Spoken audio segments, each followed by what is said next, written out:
Hi అండి, అందరికీ నమస్కారం. నిన్న యాక్చువల్‌గా వరలక్ష్మి వ్రతం గదా! అందులో నిన్న బూ బూ బూరెలు, బొబ్బట్లు తర్వాత ఇవి చేశాను. సో, దాంట్లో ఉన్న పూర్ణం ఉంటుంది గదా! మిగిలిపోయిందనమాట.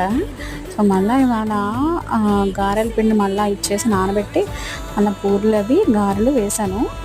కానీ భలే వచ్చాయండి. చిట్టి చిట్టి బూరెలు, చిట్టి గారెలు వేసి చక్కగా పిల్లలకి పెడదాము సాయంత్రం స్నాక్ కింద అనుకున్నా. బట్ లేట్ అయిపోయింది. సో, డిన్నర్‌కి తినేస్తామనమాట. సో, ఎలా ఉందో కామెంట్ చేయండి. అండ్ వెరీ ఈజీ అండి ప్రాసెస్.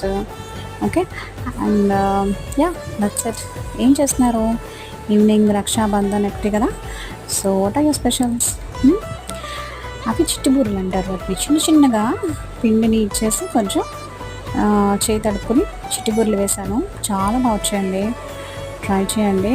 మర్చిపోవద్దు. And like, share and comment అండి. సబ్స్క్రైబ్ చేయడం మర్చిపోవద్దు.